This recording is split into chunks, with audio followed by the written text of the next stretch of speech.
Voilà, nous commençons, il est 10 heures pile. Voilà, parfait. Il y a des gens, non, parce qu'avant, on les voyait sur la toile. Plus maintenant. Nous avons 4 personnes. Ah, d'accord, il y a 4 Et personnes. bien Donc, OK. entendu, ça sera de nouveau sur le groupe. Hein. D'accord. Alors, Donc, attends, je vais enregistrer à partir de… Qu'est-ce que c'est que ce bazar encore? il y a un décalage différé entre ta voix et… Peut-être, est-ce que c'est que ce bazar encore? Il y a un décalage différé entre ta voix et… Je sais, mais je cherche. Il y a un décalage différé entre ta voix et… Voilà. C'est bon là? Oui. Voilà, impeccable. OK, donc on commence. Allez, allons-y. Allez, on va parler donc du féminin sacré, qui est quelque chose de fondamental, mais on va parler aussi de ce qui va avec le féminin sacré, c'est-à-dire le masculin sacré, parce que l'un ne va pas sans l'autre. On va parler pour cela d'abord du sceau de Salomon. Le sceau de Salomon, quand on regarde, ce sont deux triangles inversés qui s'imbriquent et fusionnent l'un dans l'autre. Il y a le triangle pointe en bas qui descend et sa couleur est rouge. Sa couleur fondamentale est rouge. C'est l'action, c'est le feu, c'est la volonté, c'est l'entreprise. Et ça, c'est le triangle du Père divin qui crée l'action. Et nous avons donc en valeur de retour, en valeur miroir, un deuxième triangle, pointe en haut cette fois-ci, et qui est bleu, de couleur bleue. C'est le bleu de la mère divine. Et c'est donc la valeur féminine qui reçoit les informations, qui valide et qui a compris et qui donc a fusionné.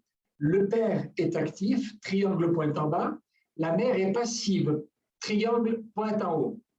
Et donc, c'est la valeur des deux qui va permettre de refléter ce que le triangle d'en bas a compris pour que le triangle pointe en haut, pour que le triangle qui remonte, qui est la valeur de compréhension, triangle de féminité, apporte de connaissances.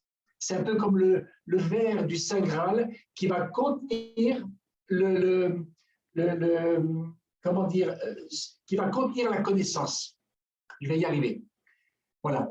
Et donc, en partant de là, on comprend que si le triangle rouge descend, pointe en bas descend, si le triangle bleu pointe en haut remonte, la fusion des deux dans le centre, au cœur, sera de couleur violette, puisque les deux vont fusionner, les deux vont se confondre l'un dans l'autre, association de deux couleurs.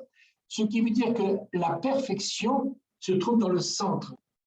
C'est pour ça que quand on parle de flamme violette, on parle du cœur du sceau de Salomon et pas autre chose. C'est-à-dire qu'il y a une union parfaite des deux polarités sacrées. Les personnes qui vont rechercher le féminin sacré ne peuvent pas le trouver comme ça, simplement en méditant. Ce n'est pas possible.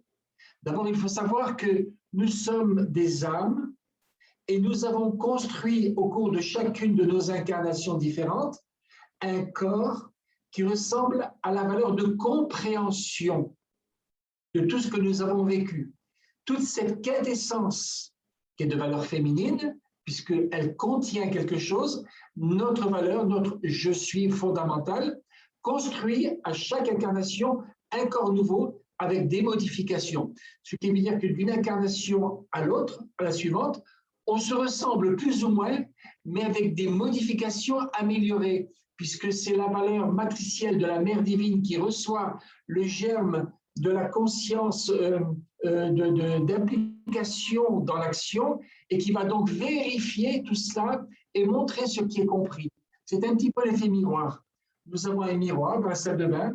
Nous sommes de polarité masculine lorsqu'on vient devant le miroir. Le miroir est la polarité féminine qui renvoie exactement l'image reçue. C'est ça la double polarité. C'est un petit peu le soleil qui éclaire la Terre et nous avons notre astre lunaire qui, là, cet astre lunaire est de valeur féminin puisqu'il ne peut renvoyer à la Terre que la lumière qu'il a reçue. Et c'est pour ça que la pleine lune, eh bien, c'est le soleil qui est la conscience révélée du Père, reçue dans sa totalité par la valeur féminine qui reflète et renvoie sur la Terre une lumière venant de l'autre côté de la Terre, puisque ici c'est la nuit, la lune paraît, c'est la pleine lune. Donc les deux polarités se complètent et vraiment s'harmonisent. On va remonter un peu le temps et parler de l'époque où nous étions une seule entité, il y avait une humanité, et cette humanité, donc, était polarisée dans différentes valeurs, et puis nous ne connaissions que le bien, nous ne connaissions que le confort, c'était le paradis d'Éden, c'était le jardin d'Éden. Et là, nous étions tellement confortablement qu'on nous nourrissait, les arbres produisaient des fruits, etc., etc. C'était les petits oiseaux, les cuicuis, etc., etc. Et tout allait bien pour nous. Mais ce n'était pas le but du Père, puisque nous étions un petit peu comme des formats avec une conscience, mais nous n'avions pas conscience d'être nous-mêmes. Et le Père, donc l'être créateur, la conscience créatrice qui avait envoyé une vague de vie d'elle-même pour étudier la Terre et comprendre et travailler avec l'élémentaire, eh bien, a un beau jour envoyé le germe par le biais d'une autre conscience, envoyé le germe du mental en nous. Et là, il y a eu division. Nous avions à l'époque le troisième œil d'ouvert, qui donc globalisait le père-mère. Tout. Et donc, à partir de là, il y a eu la séparation des deux entités, pardon, des deux polarités. La polarité féminine s'est mise à côté de la polarité masculine. C'est la fameuse histoire du jardin d'Éden, où Dieu fait tomber un sommeil profond sur Adam, et il prit une côte du côté d'Adam, l'a opéré, lui a enlevé la côte, mais non, c'est pas ça la véritable histoire. Il n'a pas pris une côte d'Adam, il a tiré la valeur féminine d'à côté d'Adam, ce qui est tout à fait différent, pour qu'il y ait deux polarités séparées et que les deux puissent se voir, se contempler. Donc à partir de là, c'est un petit peu comme en astrologie, on parle de dualité, on parle d'opposition, parce que l'un voyant que l'autre est là en face de lui, mais qu'est-ce que c'est? Qu'est-ce que ça veut dire? Je ne sais pas, je ne comprends plus. Et donc, cette polarité ne me ressemble pas, elle n'est pas masculine, elle est féminine, et donc la dualité s'est installée. Et donc, c'est pour ça que nous avons eu deux yeux, nous avons eu deux oreilles, nous avons eu deux narines, deux bras, deux jambes, nous avons une double structure en nous, deux polarités, le fameux yin et yang, les deux polarités féminin, masculin.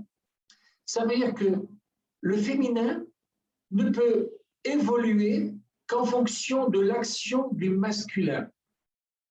Et dans chaque incarnation, ou au bout de plusieurs incarnations, on se polarise soit en tant qu'âme venant dans un corps physique féminin, ou soit un corps physique masculin, pour pouvoir expérimenter les deux valeurs tour à tour et apporter une complémentarité d'évolution.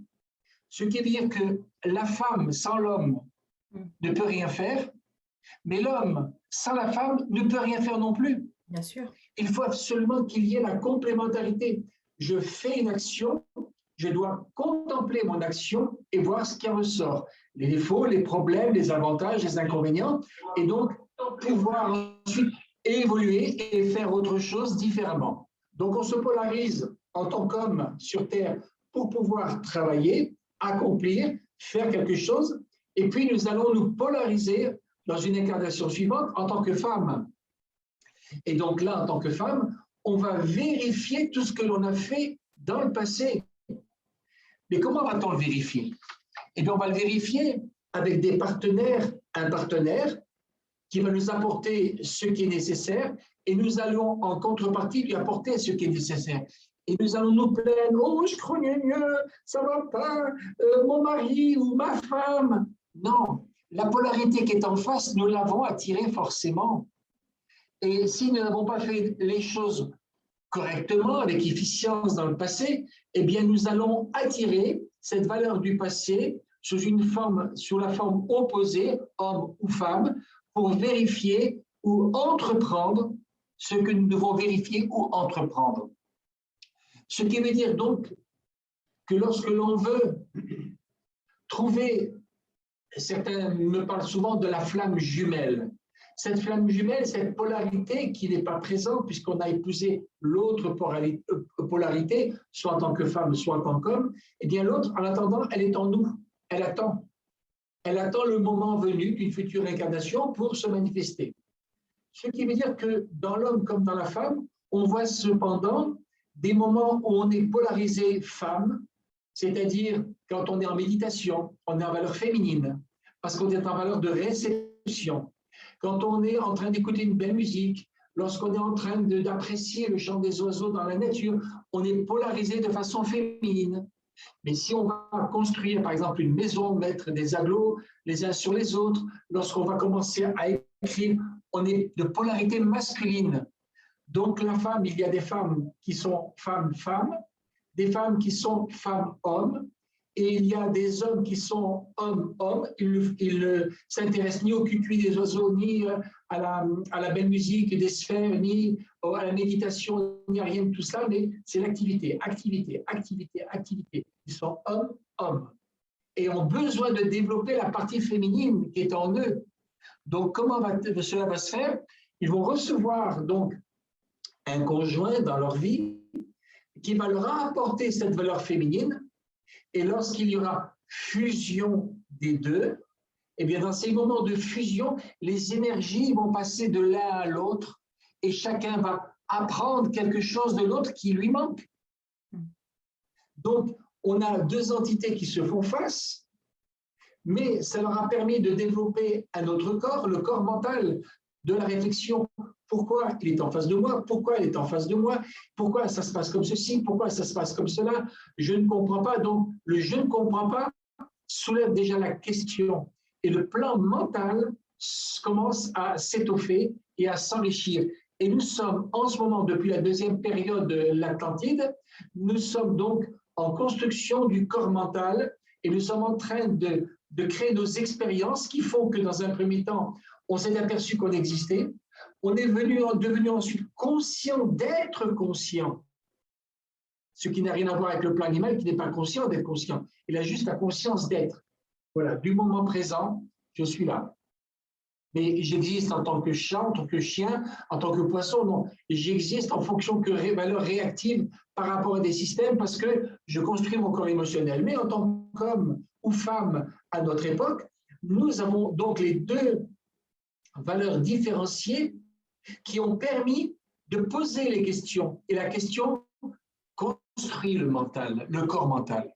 Alors quand j'en vois certains ou certaines personnes dire sur la toile, il faut détruire le mental, parce que ceci, parce que c'est l'ego, mais heureusement que nous avons un petit ego qui est lié à notre construction physique du moment, parce que sans cet ego qui construit les cinq sens, qui dirige les cinq sens pour nous faire apprécier ceci, cela, et nous diriger sur la terre le temps de notre incarnation, eh bien, qu'est-ce qu'on ferait?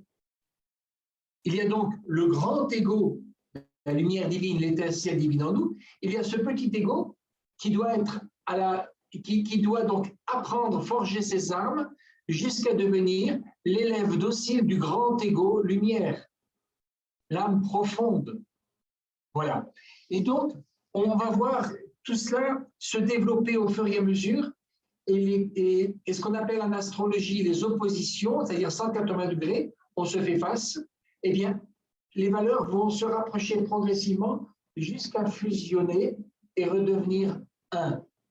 Alors, quand on veut travailler avec le féminin sacré, on ne le peut pas tant qu'on ne travaille pas avec les deux, le féminin et le masculin, parce que c'est l'un qui va construire l'autre et l'autre qui va montrer à l'un la vérification de ce qu'il est devenu et de là où il en est. Si je casse le miroir, comment je vais pouvoir me regarder si j'ai un bouton, si je suis mal rasé, si je suis bien coiffé? Je ne peux pas. Donc j'ai besoin du miroir. Le masculin a besoin du féminin, le féminin a besoin du masculin. Et donc la méditation, c'est bien parce que la méditation, c'est pas aller à la rencontre. La méditation, c'est recevoir des informations, c'est recevoir des indications qui vont nous montrer quelque chose, on va comprendre quelque chose qui vient du fond du cœur, du fond de l'âme, du fond de notre étincelle divine qui a déjà passé tellement d'incarnations, des milliers d'incarnations, qui a suffisamment de richesse pour nous montrer ce qu'il ne faut pas faire ou ce qu'il faut faire. Et c'est tellement lumineux, tellement beau, tellement confortable alors on ressort de cette méditation avec des informations et on peut repartir de l'avant. En allant de l'avant, on va donc créer des expérimentations, des expériences. Il va en ressortir une quintessence de compréhension qui va nourrir notre féminité. Donc le masculin a besoin du féminin, le féminin a besoin du masculin. Et tant qu'on n'a pas compris cela, oui. J'ai une question. Lorsque Oui. des personnes disent sur la toile, Oui. je retrouve mon féminin sacré, ou je retrouve ma féminité sacrée, ou mon masculin sacré. Moi, dans ces termes-là, il y a quelque chose qui me dérange, parce que je ne peux pas trouver en moi ou me reconnecter à mon féminin ou mon masculin sacré seul. Oui. On ne peut pas retrouver son féminin sacré, c'est impossible. Alors, pour quelle raison? Et là, je vais aborder un sujet qui est très vrai, très juste, et c'est pour ça que tu as bien fait de m'y emmener, et les personnes donc qui ont posé la question. Nous avons un corps avec des limites. Les limites de notre corps forment notre horizon. C'est-à-dire qu'on a comme seul horizon une certaine valeur de nos capacités physiques, de nos capacités émotionnelles et de nos capacités mentales. Pour pouvoir dire « je nous aime », il faut d'abord voir si on répond au commandement sacré qu'est terre, puisque les 10 commandements sont reliés aux 10 séphirotes de l'arbre de la vie. 10 séphirotes de l'arbre de la vie, j'en ai un, je le prends, je vous le montre, qu'est terre. Il faut donc pouvoir ensuite manifester cette volonté dans l'amour, Chokhmah, qui va se vérifier dans l'espace et le temps, Bina. Donc, comme nous sommes dans une valeur spatio-temporelle et matière, nous avons donc forcément des limitations tant qu'on n'est pas arrivé à la perfection, à l'aboutissement final. Donc, trouver le féminin sacré, surtout sacré. Qu'on retrouve son féminin, c'est une chose. Mais qu'on retrouve le féminin sacré, ce n'est pas possible. Il ne peut devenir sacré que lorsque le masculin est devenu sacré, c'est-à-dire que lorsqu'on est un élève entièrement accompli à l'école de la terre, on a passé une étape.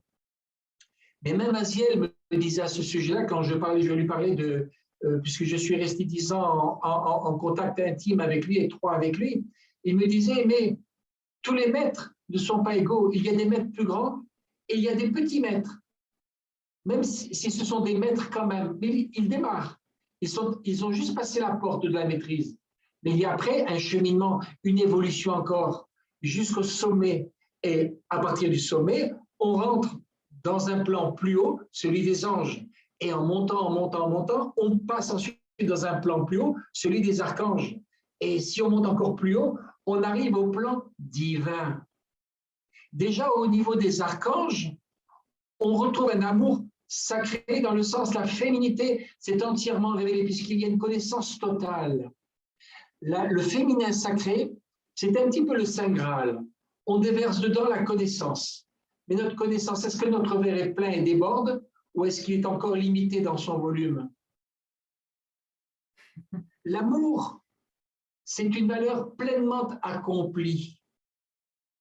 Et cet amour-là ne peut se connaître que quand nous n'avons plus de forme. Nous sommes sortis de la forme, ce qui veut dire que nous sommes sortis de nos limitations. Alors on peut trouver notre féminin, oui, mais sacré, pas encore. Ça viendra. Il va falloir encore du temps. Il va falloir cultiver. Il va falloir retourner la terre, planter, semer, labourer. Il va falloir récolter, manger le fruit de notre récolte, comprendre ce qui est bon, ce qui n'est pas bon, rectifier. Et progressivement, nous allons former notre féminin pour qu'il devienne sacré. Et lorsque nous rentrerons en contact avec notre féminin sacré, c'est que nous serons un masculin sacré. Lorsqu'il est dit que Dieu, par exemple, je parle de métaphore biblique, il se reposa de toute son œuvre le 7e jour. Le 7e jour, c'est le 7e chakra. De quelle couleur il est? Violet.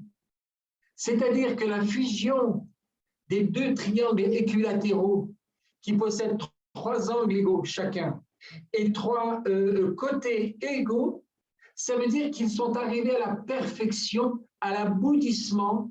La fusion peut donc devenir possible. Sirius et Orion, Osiris et Isis, etc., etc. Et donc, à partir de là, eh bien, il va y avoir cette valeur violette qui sera d'un violet où on pourra trouver le rouge et le bleu dans une fusion totale, et il n'y a rien qui soit différent de l'autre, tout est égal, il y a un seul sceau. Et ce sceau de Salomon, c'est notre couronne. C'est notre couronne, puisque la couleur est violette. Donc nous recevons du cœur de la perfection de la divinité Père-Mère des flots d'énergie nous permettant d'accéder à de nouvelles incarnations jusqu'à nous parfaire. Donc, aller vers le féminin, oui, mais nous devons aller aussi vers le masculin. C'est-à-dire, la méditation, c'est beau, c'est très bien, c'est excellent, mais l'action est aussi excellente que la méditation. S'il n'y a pas d'action, on ne peut pas remplir, on ne peut pas vérifier, et si on ne peut pas vérifier, on ne peut pas remplir notre Saint Graal. Quand on voit dans le film d'Excalibur, on voit que comment s'appelle-t-il, Perceval s'en va à la quête à la fin du Saint Graal. Eh bien, il s'en va à la quête du Saint Graal, il parcourt les régions et il cherche quelque chose de physique. Mais il a compris que le Saint Graal n'est pas quelque chose de physique. Cependant, il était bon qu'il entretienne l'illusion parce que les voyages l'ont formé. Dans ses voyages, il a dû faire ceci, faire cela. Donc, l'action a été engagée dans de multiples facettes, ce qu'il a enrichi, et au terme, il a compris que le Saint Graal, il était là, en soi. Donc, pour remplir notre Saint Graal, il faut méditer, c'est bien, pour recevoir des informations, mais il faut travailler, agir, construire, se retrousser les manches et des fois transpirer. C'est pour ça que Jéhovah Dieu dira à Adam, et tu cultiveras la terre et il te produira des épines. Donc, les épines, ce sont les fameuses épreuves que nous rencontrons tous les jours. Et et tu transpireras pour gagner ton pain. C'est-à-dire que tu feras des efforts, et des fois des efforts colossaux pour arriver à comprendre ton pain. C'est ce qui te nourrit. Ce qui te nourrit, ce qui me nourrit, c'est la connaissance. Et quand nous avons rempli notre Saint Graal, nous avons rempli notre âme, oui. Il y a une question. Oui. Pourquoi de nos jours, ce n'est pas possible d'avoir le troisième œil d'ouvert? Ben parce qu'on voit avec les deux. Alors, où est le deuxième? 1 et 2. Et donc, les deux polarités. Donc, pour voir ici, ce qui veut dire qu'on ne peut pas encore, mais ça arrive de plus en plus. Je me rappelle d'Aziel, quand il voyait quelqu'un, il voyait son aura, il voyait les couleurs, il voyait même les anges qui étaient présents, il voyait absolument tout. Il parlait avec eux, comme je te parle, comme tu me parles, pareil, parce que c'était un être très évolué. Et donc, partant de là, tous ceux qui sont arrivés à un certain moment peuvent voir absolument tout avec le troisième œil. Et donc, on peut même voir l'aura des arbres. On regarde au loin, on regarde légèrement à côté, et on peut voir l'aura de l'arbre. Elle est blanche, elle est vaporeuse, c'est extraordinaire. On peut même voir l'aura d'un objet, violet, bleu, vert, en regardant, ou jaune, ou rouge. On peut voir donc tout ça. Par l'effet Kirlian, on voit les auras, mais l'effet Kirlian nous montre qu'un jour, on va y arriver tous et toutes. Un jour, tout le monde verra, tout le monde comprendra, sans même avoir besoin de parler. On pourra fermer les yeux et on se dirigera sans aucun problème, parce que le troisième œil sera ouvert. Les Atlantes ont dû apprendre à ouvrir les deux yeux, parce qu'ils ne travaillaient qu'avec le troisième œil, et le troisième œil s'est fermé. Le larynx s'est construit, les bronches se sont ouvertes, ils avaient comme des branchies pour pouvoir respirer, parce que tellement l'air était saturé d'eau. Et lorsque le soleil est apparu, que l'eau est tombée, l'air s'est condensé, a tombé, a formé les étangs, les lacs, les océans, d'eau douce pour commencer. Et donc, à partir de là, ils ont développé la vue et ont pu voir en face d'eux et ont pu respirer. Et en respirant, ils ont pu commencer à travailler sur l'identification des autres parce que le mental était là. Voilà. Donc, c'est pour ça que pour l'instant, tant que nous n'avons pas fini d'expérimenter, mais à mesure que nous expérimentons et que nous comprenons la matière, le troisième œil s'ouvre tout doucement, un petit peu comme les premiers rayons du soleil qui se lèvent. On peut le regarder. Et puis, si on fixe le soleil, à un moment donné, le soleil est tellement haut qu'on est aveuglé, on ne peut plus, les yeux pleurent. Donc, le troisième œil ne s'ouvrira pas brutalement pour tout le monde. Certains commencent à voir des choses, des aspects, on voit des ombres passer. Moi, je connais plusieurs personnes qui ont le troisième œil ouvert et lorsqu'il y a une entité qui passe, elles la voient, elles savent qui c'est, elles voient, la personne telle qu'elle est réellement. Elles peuvent identifier une femme, un homme. Oui. Autre question, Cathy, comment fonctionnent les flammes jumelles? Les flammes jumelles, eh bien, c'est génial. C'est une est incarnée, l'autre n'est pas incarnée. C'est-à-dire, c'est la même âme possédant les deux polarités. Si on devait rencontrer notre flamme jumelle sur Terre maintenant, ça a déjà été donné à quelques-uns parce qu'ils avaient fait de si grands sacrifices qu'un jour on leur a permis, on leur a offert ce cadeau, la possibilité de vivre avec leur flamme jumelle. Et donc, là, je ne te dis pas l'amour parfait total, on ne voit plus les autres, on ne voit plus le monde, on se perd d'amour les yeux dans les yeux, on est là, on passe une vie, une existence de folie, mais on n'évolue plus, c'est un temps de repos, puisqu'on n'est qu'avec l'autre, les autres n'existent pas.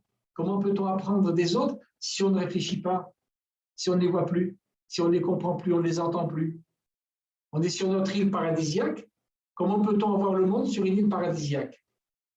On est en train de siroter notre coco tous les jours, couché dans un hamac entre deux paniers, quelqu'un qui nous fait un peu de vent, et puis la mer est là, on nous apporte les huîtres et les moules, on nous apporte, voilà, tout ce... Et oui, comment peut-on évoluer? Tu prends un thème astral et tu regardes le thème astral. En bleu sont dessinés les aspects de l'arbre de la vie côté gauche. En rouge sont dessinés les aspects du pilier de l'arbre de la vie de la rigueur, c'est-à-dire côté droit. Partant de là, on va comprendre ce qui nous booste, tout ce qui est rouge va nous booster. Carré, demi-carré, sesquicarré, effet de quinconce, c'est relié à la Lune. Et là, c'est pas, comme c'est cristallisé, c'est pas toujours bon et agréable. Mais tout ce qui est trigone, demi-trigone, etc. Alors, ça, on est bien, on est heureux, c'est du bleu. On est comme des nababs au fond d'Oasis là-bas, on est bien.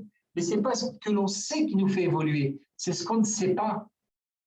Et quand je vois mon thème astral, l'autre jour, je l'ai regardé, j'ai mis peut-être 10 ans pour ouvrir mon thème astral, j'ai regardé, je ne me rappelais pas que j'avais autant de rouge, autant de choses à rectifier, autant de choses à revoir.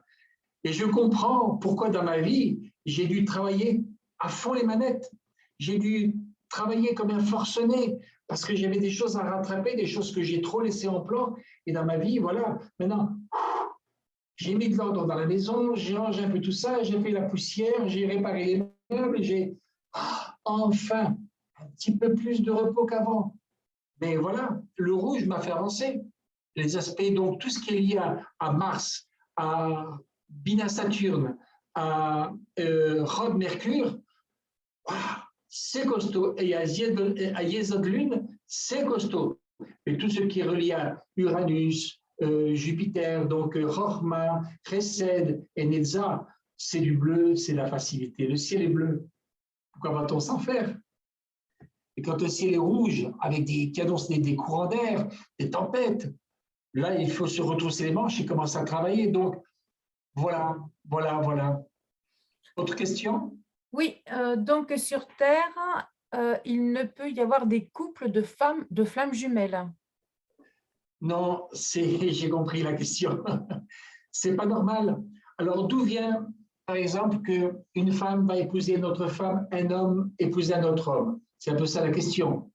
Donc, sur Terre, il ne peut y avoir de couple de flammes jumelles, puisque tu disais tout à l'heure que… Pardon, j'ai mal compris la question.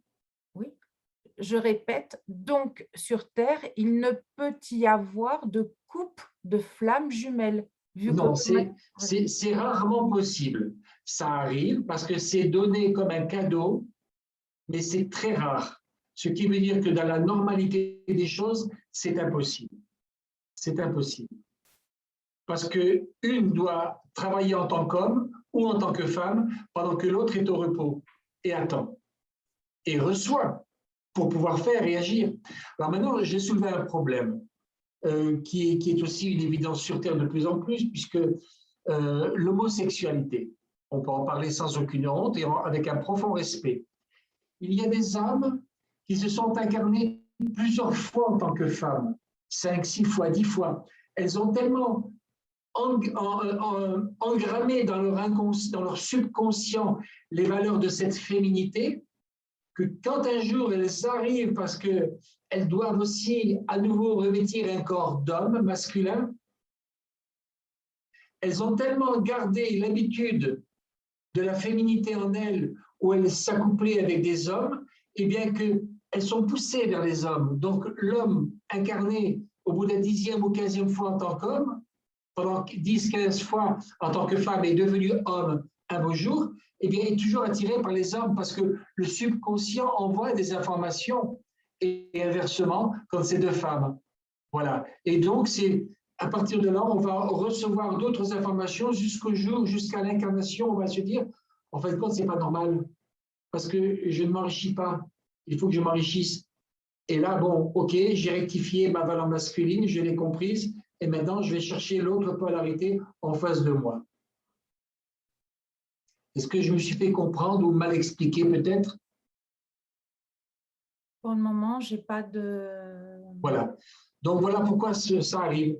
Ce sont des valeurs anormales parce qu'on a tellement été incarné dans une polarité que quand on reçoit l'autre polarité, ce qui veut dire que tout ce que l'on fait dans nos incarnations, tout ce que l'on en extrait se grave dans le subconscient et on le ramène. Et on dit, c'est ce qu'on dit, c'est pour ça qu'on dit, ta conscience te prévient, ta conscience te dit, ta conscience t'avertit. Mais c'est parce que nous avons engrammé tout cela depuis la nuit des temps, toutes ces informations, ces quintessences d'informations. On n'a pas le souvenir de ce qu'on a été, mais par exemple, quand je prends, c'est ce que j'ai expliqué à quelqu'un l'autre jour, si je prends une huile essentielle qui est là-dedans, j'ouvre la bouteille, je sens, ça sent bon la lavande. Mais il n'y a pas marqué, je ne vois pas le champ dans lequel la lavande a été cultivée, je ne vois pas sa couleur, je ne vois rien, je ne vois qu'un flacon. Mais là, il y a la quintessence de la lavande. Voilà. Eh bien, notre subconscient, c'est pareil. On a la quintessence de tout ce qu'on a connu et qui nous dit ça c'est bon, ça c'est pas bon, ça c'est dangereux, ça ne l'est pas. Et donc on agit en fonction de ce qu'on a reçu dans nos vies antérieures et qu'on a accumulé. Oui. 2 questions. La première, que se passe-t-il pour les couples qui se sont réunis lorsqu'ils sont flammes jumelles? Oui. Donc fusion ou disparition. Et la deuxième est merci, c'est passionnant et j'aimerais savoir si l'alimentation joue vraiment un rôle important pour évoluer sur notre voie spirituelle. L'alimentation joue un rôle important. Alors, je vais répondre à la première. Que se passe-t-il pour un couple flamme jumelle qui vit, bien, il vit sa vie et puis c'est tout. Ils vivent les champs d'expérience qui sont les leurs. Donc, il ne m'appartient pas d'aller chercher et fouiner, voir ce qui peut leur arriver ou pas. Non, ils ont mérité un temps de repos. Pendant ce temps de repos, bien, ils font ce qu'ils veulent, ce qu'ils ont envie. Et c'est tout. Ils peuvent avoir un enfant, donc faire descendre une âme qui va s'incarner dans un corps assez parfait, assez évolué, parce que cet enfant, cette âme le mérite, parce qu'elle a eu un parcours X, Y ou Z, et donc elle est aussi dans une valeur de mérite. Et puis un jour, ces flammes jumelles, une va mourir avant l'autre, va partir parce qu'elle aura fini son expérimentation, l'autre va partir également, et puis on reviendra. Je ne sais pas, il peut se passer tellement de choses. C'est comme dans un train, tout le monde monte dans le train à Marseille et on sait que tous ces gens-là vont à Paris. On sait que le but, la destination, c'est Paris. Mais que se passera-t-il pendant le voyage? Il va se passer 3 heures ou 5 heures de temps, mais pendant ce temps-là, il va se passer bien des choses et on ne sait pas ce qui va se passer. Ça, ce sont les petits détails de la vie où les uns vont dormir, d'autres vont manger, d'autres vont discuter, d'autres vont regarder un film sur la tablette, etc., etc. Que va-t-il se passer? Donc, ce qui se passe dans leur vie, c'est leur problème, on ne peut pas savoir. C'est leur décision. Alors maintenant, concernant la deuxième question. Oui, la deuxième question, donc c'est, j'aimerais savoir si l'alimentation joue vraiment un rôle important pour évoluer sur notre voie spirituelle. L'alimentation est un rôle important. Pourquoi? Parce qu'elle va nourrir le corps physique. Le corps physique est un instrument. Je vais prendre l'exemple d'un chauffeur. Il a une voiture, il conduit le président ou le ministre ou le préfet, et cette voiture, elle n'a pas le droit de tomber en panne.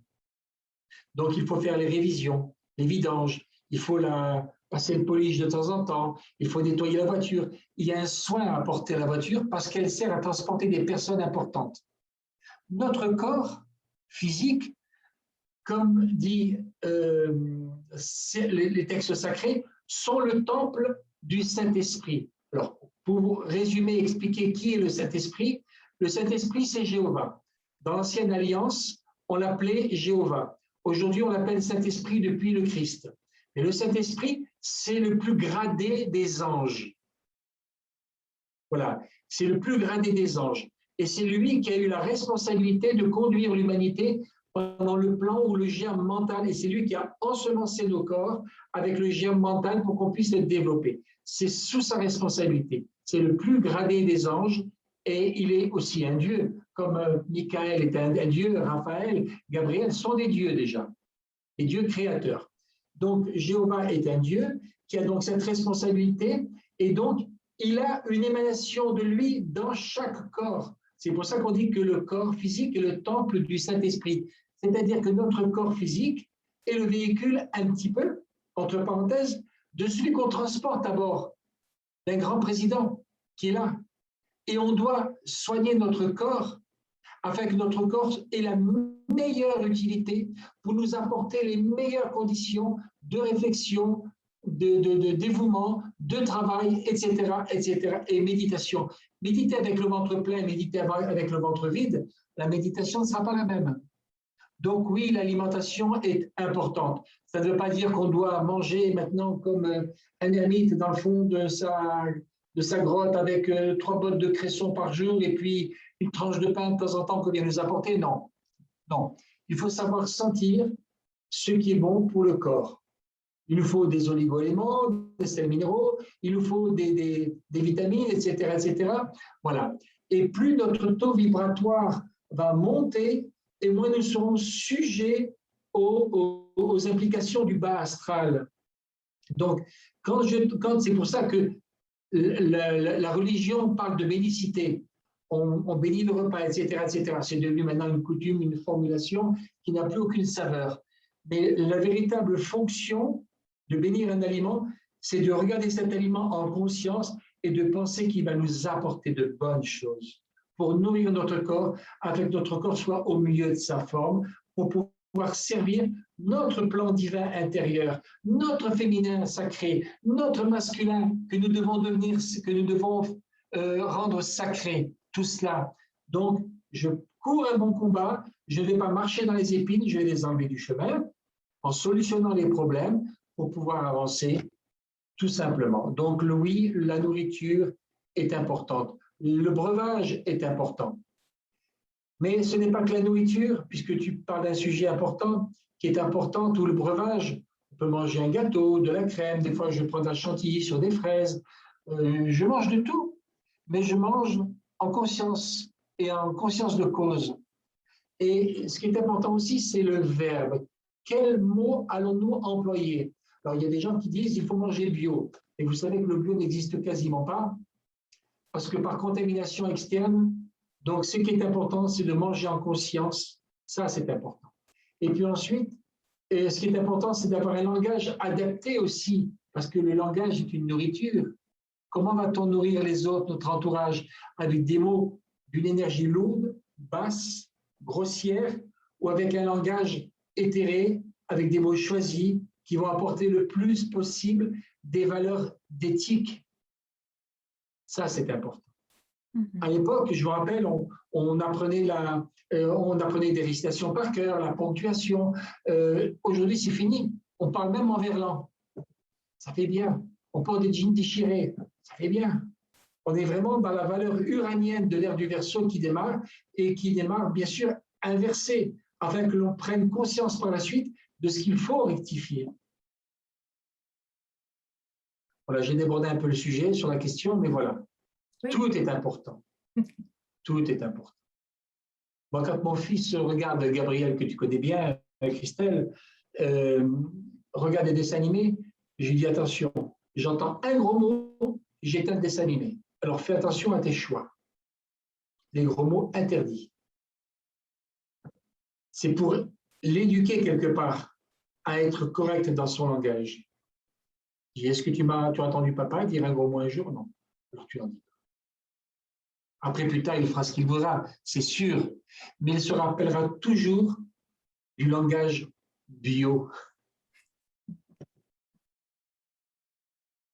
Y a-t-il d'autres questions? Oui, mais on a dépassé notre temps, il est 10h42. Pardon.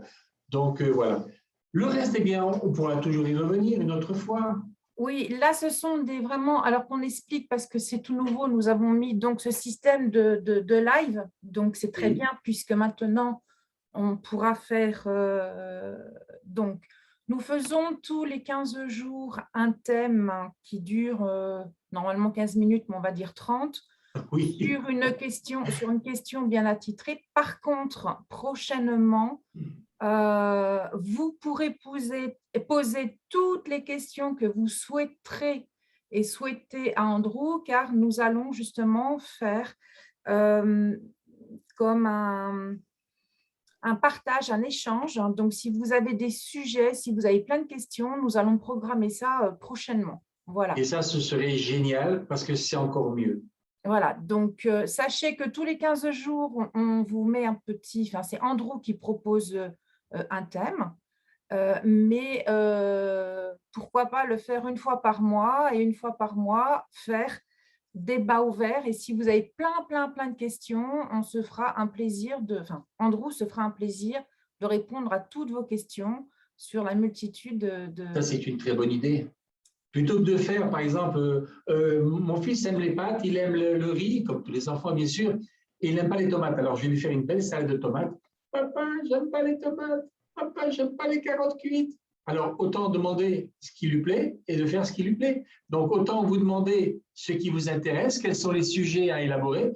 Et là, je viens avec j'ai les sujets, donc je peux répondre. Et ça, c'est très bien. Il y avait encore des questions. Comment incarner son féminin, masculin, sacré au quotidien face aux agressions, par exemple? Enfin bon, il y a encore 3 tonnes de questions, mais là, il est 10h44. Donc, oui. Alors, ce qu'on fait, Christelle, je vais te demander de faire un petit travail tout petit, de noter les questions, les mots-clés des questions, et puis de les envoyer. Et donc, la prochaine fois, on pourra répondre à ces questions. Comme ça finira le sujet. Puisqu'on est sur un sujet très intéressant. Ça, je ne pourrais pas, mais bon, que les personnes qui ont envie de poser des questions me les envoient directement en message privé, ça me facilitera beaucoup plus la chose et la tâche, parce que je… D'accord. Alors, les questions que vous avez posées, messieurs et mesdames, je ne vous vois pas, mais vous voyez, donc, notez-les et posez-les à Christelle pour qu'elle puisse les avoir en direct. Oui, et que je puisse les écrire. Voilà, ça, c'est important. Tout à fait. Merci infiniment. Merci pour ta gentillesse. Merci Christelle de m'avoir reçu. Merci à vous d'avoir été présente, présent. Voilà, et nous formons une seule humanité. Et à cette humanité, on peut dire « je m'aime ». Simplement. Parce qu'au travers du reste, il y a tout le monde. Simplement, je m'aime, tout à fait. Je m'aime. Je vous souhaite à toutes et à tous une magnifique journée. Et donc, nous avons commencé avec un sujet très intéressant. Oui. Ben, continuons sur ce point. On pourra poursuivre. Je vous embrasse toutes et toutes. Au revoir. Au revoir. Merci. Merci à toi. Merci Christelle. Gratitude.